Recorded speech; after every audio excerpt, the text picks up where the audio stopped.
Nung bumagyo, lahat ng buhangin sa dagat pumunta po dito sa amin. Nagsilikas na po kami kasi mataas na yung tubig dito sa amin. Hanggang dito na lang po ang tubig. Kaya ito, unti-unti na lang po kaming naglilinis.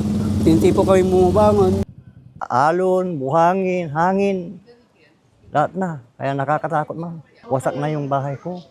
Siyempre, parang nalungon ako kasi saan ako titira. Kaya sabi nga, sa awa ng Diyos, ang importante ako, yung walang buhay.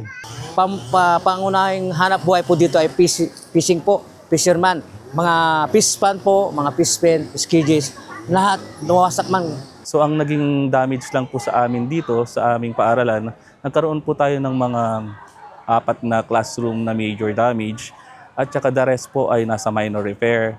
Ang sabi po ng aming Municipal Disaster Risk Reduction and Management Council, tutulong po sila hanggat maaari itong week sana matapos at maalis po ang mga buhangin na ito para at least kahit paano makabalik na po kami sa face-to-face classes. So, tulong-tulong po kami iba't ibang ahensya ng gobyerno na pinapunta po ng ating Pangulong Marcos dito para ipamigay namin itong mga oral hygiene kits para sa safe water. No? So, bawat household po binibigyan namin.